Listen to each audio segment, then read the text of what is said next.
São poucas as informações disponíveis sobre a vida do nosso autor.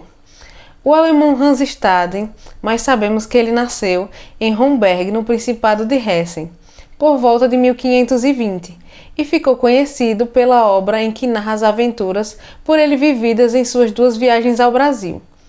Esse livro, publicado a primeira vez na Alemanha em 1557, tem como ponto alto a narrativa da experiência de Staden como prisioneiro de uma tribo antropofágica, a tribo dos Tupinambás.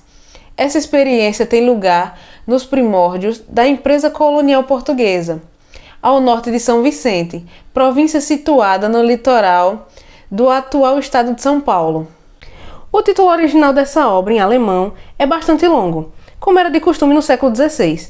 Traduzindo de forma resumida para o português, o título fica mais ou menos assim: Descrição verdadeira de um país de selvagens, nus, ferozes e canibais, situado no Novo Mundo América. Trataremos mais adiante sobre os acontecimentos que envolvem a publicação desse relato antológico, suas diversas edições, traduções e sobre sua repercussão quando seu surgimento no Velho Mundo. Mas agora falarei um pouco mais sobre a vida do homem por trás dessa obra. Basicamente, tudo o que se sabe sobre a trajetória de Staden é contado pelo próprio aventureiro em seu único livro, que se configura como um típico memorial de viagem, gênero narrativo bastante comum no século XVI. Pelo que se pode deduzir desse memorial de viagens, Hans Staden deixou sua terra natal em 1547, com o intuito de conhecer a Índia. Com esse propósito, ele viaja até a Holanda e, em Porto de Campen, embarca em um navio de carga português em direção a Lisboa, onde esperava encontrar um navio que levasse às chamadas Índias Orientais. Contudo, não consegue chegar a tempo para embarcar no navio com destino à Índia. Arranja, com a ajuda de um compatriota, um lugar como artilheiro em um nau com destino ao Brasil. Assim, no início de 1548, ele desembarca em Pernambuco, onde é chamado a lutar como mercenário, ao lado de colonos portugueses, em um grande conflito envolvendo tribos indígenas hostis à empresa portuguesa da região. Após isso, em outubro do mesmo ano, o aventureiro retorna a Lisboa e, tempos depois, segue para Servilha com o intuito de realizar uma nova expedição ao Novo Mundo. Dessa vez, em uma armada espanhola, que seguia para o Rio da Prata, situado no sul do continente americano. Dessa forma, em meados de 1550, o aventureiro alemão parte na armada espanhola rumo à região do Rio da Prata. Contudo, antes de chegar no destino final, ele afunda no porto de Santa Catarina, onde havia parado para abastecer. De lá, depois de errar por cerca de 2 anos em paragens ermas e perigosas, junto com outros integrantes da tripulação, o viajante chega a São Vicente. Lá ele recebe boa acolhida dos colonos portugueses e aceita o convite para servir como comandante de uma pequena fortaleza isolada, instalada na ilha de Santo Amaro, naquela mesma província. Essa decisão levará o aventureiro alemão ao ponto de maior tensão dramática de toda a viagem, pois, no cumprimento dessa tarefa arriscada, ele se coloca na linha de frente de um confronto mortal, a batalha implacável envolvendo de um lado portugueses e seus aliados nativos, os tupiniquins, e do outro lado as tribos tupinambás aliadas dos franceses na disputa pelas cobiçadas terras do Brasil. Finalmente, em certa ocasião, enquanto procurava seu escravo Carijó, em uma mata próxima ao forte, Hans Staden é capturado pela tribo inimiga que o manterá em sua posse por mais de 9 meses. Posteriormente, em seu livro, o aventureiro contará com riqueza de detalhes essa traumática experiência, durante a qual presencia diversos rituais antropofágicos. Dentre outras coisas, em seu relato, caracteristicamente direto e muitas vezes cru da situação. Ele conta como, por meio de diversas estratégias, ele consegue se livrar do destino trágico de muitos portugueses nativos, feito prisioneiro por tribos antropofágicas, em meio a sangrentas disputas territoriais que tiveram lugar em meados do século XVI naquela região. De acordo com o testemunho do nosso autor, após muitas tentativas infrutíferas tendo sido entregue às tribos tupinambás, habitantes de Niterói, na região da Baía de Guanabara, Staden teria sido resgatado por tripulantes de um navio cargueiro francês em outubro de 1554, vindo a aportar em Normândia, na França, em fevereiro do ano seguinte. Posteriormente, em 1557, sairia a primeira edição do seu relato, impressa em Marburgo, situada no Principado de Hessen, região natal do autor. Pelo que se sabe, nessa época Hans Staden vivia na província de Wolfhagen, no mesmo Principado. Bem, feita esta breve exposição sobre a vida e aventuras e desventuras desse viajante alemão, eu fico por aqui.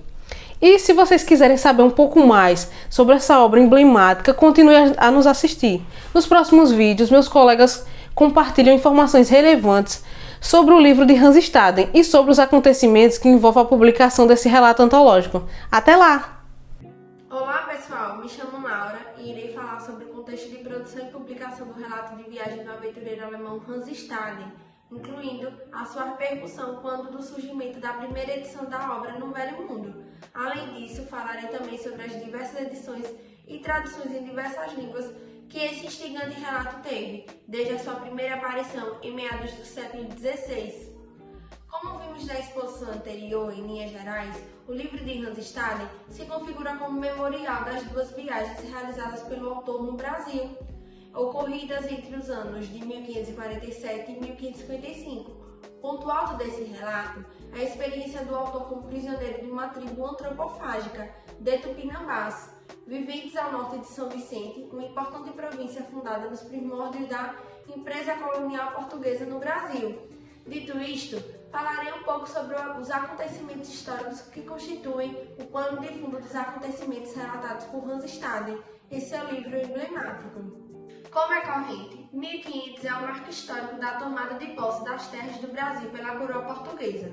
Contudo, nas 3 décadas subsequentes à viagem da Armada capitaneada por Pedro Álvares Cabral ao Brasil, os portugueses pouco fizeram para estabelecerem uma empresa colonial no então chamado Novo Mundo.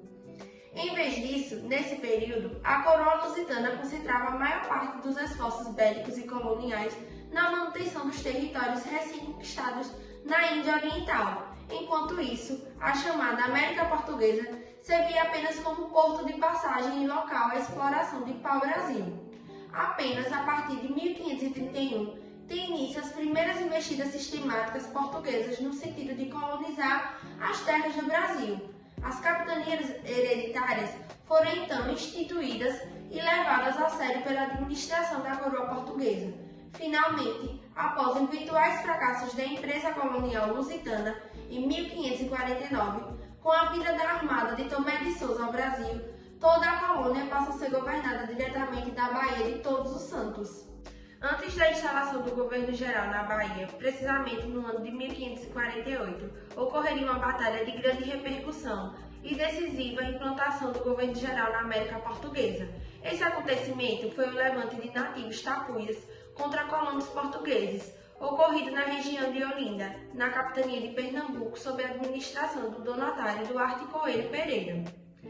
Essa rebelião, que é referida por Hans Staden em seu livro, marca a primeira viagem do aventureiro alemão ao Brasil, que durou, ao todo, contando da partida até o retorno à Europa, cerca de 16 meses. Em seu relato, no qual, ao menos em algumas partes, se nota certo exagero, Staden conta como cerca de 8.000 indígenas revoltosos, segundo ele, sitiariam a povoação de Igaraçu e foram derrotados pela guarnição portuguesa. Ele conta ainda sobre a sua participação nesse combate, dando detalhes de como, atuando como mercenário em troca de futuros favores de coroa portuguesa, ele se juntou à guarnição de mais de 90 colonos, 30 escravos africanos e um quantitativo significativo de índios aliados, tendo em vista conter o ataque Tapuia. Já entre os anos de 1550 e 1554, período em que se dá a segunda estada do aventureiro alemão no Brasil, encontra-se perto do auge o confronto imperial entre franceses, espanhóis e portugueses, sendo incomparável o poder naval dos portugueses na época. Então, esses 3 reinos disputavam recursos e controle do comércio global, o que muitas vezes resultou em violência extrema. Devido à posição do Brasil como recurso de alta prioridade, confrontos sangrentos no território brasileiro eram frequentes. Nesse contexto, era estratégico o Porto de São Vicente, a primeira capitania portuguesa no Brasil, onde Hans Staden veio se deparar, após diversos incidentes, no início de 1553, cerca de 2 anos depois de seu retorno à América Portuguesa. Nessa época, na região de São Vicente, ocorre uma sangrenta disputa entre duas tribos nativas, a tribo dos Tupiniquins, aliada dos colonos portugueses, e a tribo dos Tupinambás, que haviam feito aliança com os franceses, contra portugueses e tupiniquins. Para proteger a região dos ataques tupinambás, os colonos portugueses construíram a fortificação na ilha de Santa Amaro, próxima à povoação de São Vicente. Entretanto, em vista da ameaça das tribos hostis, ninguém se aventurava a assumir o comando do lugar, que permanecia desabitado. Assim, ao chegar em São Vicente, em troca de um bom salário e com a promessa de favores reais, o aventureiro Hans Staden acaba por aceitar o posto de artilheiro do Forte de Santo Amaro, onde se alojaria na companhia de 3 colonos e alguns escravos carijosos. De acordo com o combinado, ele deveria permanecer nesse posto por 4 meses. Contudo, de passagem por São Vicente, o governador-geral Tomé de Souza lhe pede que fique na fortaleza por mais 2 anos, em troca de boas recompensas pelos serviços prestados. Porém, antes do prazo percorrido, por volta do início de 1554, ele é capturado por nativos tupinambás, permanecendo prisioneiro por quase 9 meses. É desse episódio e suas consequências que trata a maior parte de seu livro. A experiência de Staden foi um dos primeiros relatos de canibalismo feitos por um europeu, motivo pelo qual Machado causaria turbulência no mundo da antropologia, que anteriormente havia contestado a existência dessa prática. O livro apareceu em Marburg no início de 1557, em um pequeno volume em quarto, adornado com xilogravuras executadas sob a supervisão pessoal do autor. O livro de Hans Staden foi um dos primeiros relatos do Novo Mundo e do Brasil a aparecer em alemão, grande sucesso de público já na época de sua primeira publicação. O relato teve diversas edições e traduções em diversas línguas. Uma segunda edição de Marburg apareceu em poucos meses e outras 2 edições foram impressas em Frankfurt, ambas datadas de 1557. Foi reimpressa com frequência e traduzida para o latim, francês, holandês e já no século XIX também para o inglês. A primeira versão em língua portuguesa apareceu em 1892 na revista do Instituto Histórico e Geográfico do Rio de Janeiro, tendo sido feita a partir de uma edição francesa. Já em 1900 saiu a segunda edição brasileira, traduzida da segunda edição alemã. Essa edição brasileira tem como título Hans Staden, Suas Viagens de Cativeiro entre os Selvagens do Brasil.